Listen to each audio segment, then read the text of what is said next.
কালকে একটা বক্তব্য একবার মনে হচ্ছে প্রাসঙ্গিক, আরেকবার মনে হচ্ছে অপ্রাসঙ্গিক।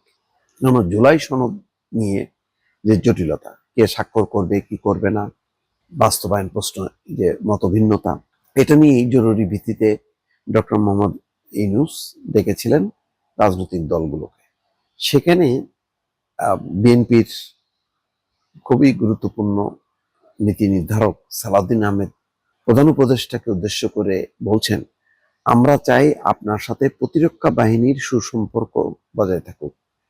প্রতিরক্ষা বাহিনীর সাথে কি ডক্টর মোহাম্মদ ইউনূসের কোনো গ্যাপ হলো?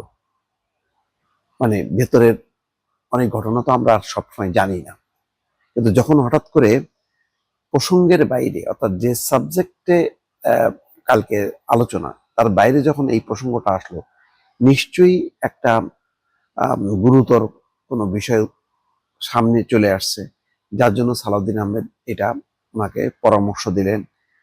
একভাবে বলতে গেলে উপদেশ দিলেন, আরেকভাবে বলতে গেলে ওনাকে সতর্ক করলেন যে প্রতিরক্ষা বাহিনীর সাথে সুসম্পর্ক বজায় থাকুক, এটা আমরা চাই। প্রতিরক্ষা বাহিনীর সাথে কি সুসম্পর্কের কোনো ঘাটতি আছে, কোনো সমন্বয়হীনতা আছে?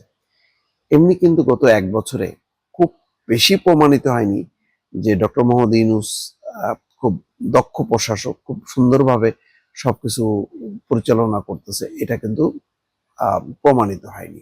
উনি মোটামুটি ভাবে ভালো বক্তা, উনি ভালো, মানে কি বলে, একটা বৈঠককে মানে বাজিমাত করতে পারেন, মুগ্ধ করতে পারেন, বৈঠক জমাইতে পারেন, বক্তৃতা দিতে পারেন। বিশেষ করে আন্তর্জাতিক ফোরামের যদি কোনো সম্মেলন হয়, সিম্পোজিয়াম হয়, চমৎকার ভাবে তিনি বয়ান দিতে পারেন। কিন্তু তার মানে এই না যে খুব প্রশাসনিক ভাবে খুব দক্ষ, সেটা কিন্তু মনে করার কোনো কারণ নেই। কিন্তু এটা ঠিক যে প্রতিরক্ষা বাহিনীর সাথে কেন মানে এই তার গ্যাপ হলো, যেটা সালাউদ্দিন আহমেদ ধরিয়ে দিচ্ছেন। তিনি বলছেন, আপনার সাথে প্রতিরক্ষা বাহিনীর সুসম্পর্ক বজায় থাকুক, আমরা চাই। রাষ্ট্র একটা ব্যালেন্সড অবস্থায় থাকতে হবে। আমরা নির্বাচনকে সামনে রেখে কোনো রকমের ঝুঁকির মধ্যে যেতে চাই না, যেতে পারবো না, সেটা আমরা অ্যাফোর্ড করতে পারবো না। তাহলে কি বিষয়টা? মানে প্রতিরক্ষা বাহিনীর সাথে এমন কোন অবস্থানে আছে যেটা ভারসাম্য নষ্ট হতে পারে? কোন বিষয়? এটা কিন্তু সবই কিন্তু আমরা, যেমন বিএনপির পক্ষ থেকে, জামাতের পক্ষ থেকে, এনসিপির পক্ষ থেকে সবসময় বলা হচ্ছে কিছু উপদেষ্টা, কে কে তারা আমরা জানছি না। আবার এখানে যেমন বলা হচ্ছে যে কোন জায়গায় গ্যাপটা হলো, সমস্যাটা কোথায় তৈরি হচ্ছে, সেটা কিন্তু বোঝা যাচ্ছে না। এই যে না জানাটা ফলে এক ধরনের গুঞ্জন তৈরি হয়, গুজব তৈরি হয়।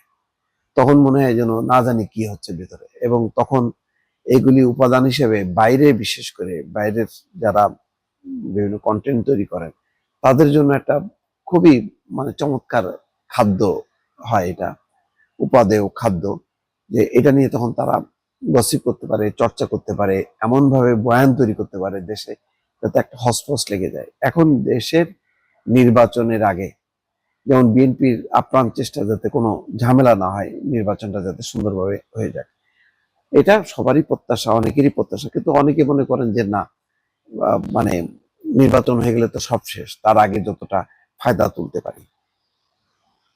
বলছেন যে পতিত স্বৈরাচার এবং তাদের দোসর একটি দেশ এই সুযোগ নেওয়ার জন্য বসে থাকবে বলে সতর্ক দিয়ে বিএনপির স্থায়ী কমিটির সদস্য বলছেন, সুতরাং আমাদেরকে একদম প্রতি বিপ্লবী হলেও চলবে না, বা আমাদেরকে বাস্তবতার নিরিখে আমাদের পদক্ষেপটা নিতে হবে। এখন সেই গ্যাপটা কি, কোথায় যে এসে ঠেকলো, এই বিষয়টা কিন্তু না জানা পর্যন্ত একটা অস্বস্তি কিন্তু কাটছে না। কি ইঙ্গিত দিলেন ডক্টর মোহাম্মদ ইউনূসকে? কেন ডক্টর মোহাম্মদ ইউনূস? তাহলে নিশ্চয়ই তিনি বুঝেছেন। তাহলে বুঝলে সেই জায়গাটা তিনি পূরণ করছেন না কেন? উনি কেন বেশি বেশি মনোযোগ দিচ্ছেন না?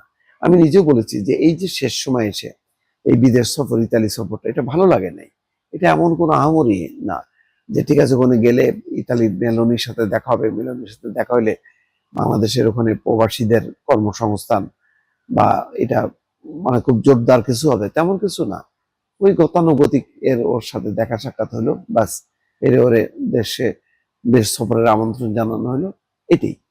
এটা এগুলির জন্য ডক্টর মোহাম্মদ ইউনূসের দৌড়ায় যাওয়ার দরকার ছিল না। বেশি দরকার ছিল তার এই যে গ্যাপগুলো যেখানে আছে, যেই এখনো পর্যন্ত অনিশ্চয়তা যে কালকে স্বাক্ষর অনুষ্ঠানে সবাই স্বাক্ষর করবে কিনা, মঞ্চ বানানো হচ্ছে কিন্তু মঞ্চে যারা স্বাক্ষর করবে সেই খেলোয়াড়রা এখনো রাজি না। ওইদিকে প্রতিরক্ষা বাহিনীর সাথে বলতেছেন যে সুসম্পর্ক বজায় থাকুক, তার মানে সুসম্পর্কটা নাই, একটা গ্যাপ চলছে, একটা ভেতরে ভেতরে একটা উত্তেজনা আছে, বোঝাই যাচ্ছে। তাহলে সেই জিনিসগুলো বাদ দিয়ে উনি পট করে চলে গেলেন কেন, আমি এটা বুঝলাম না, কি এমন জরুরি বিষয় থাকলো। তো সুতরাং এটা খুবই বিষয়, কারণ প্রতিরক্ষা বাহিনী কিন্তু আমাদের শেষ ভরসা, এটা সবারই মনে রাখা দরকার।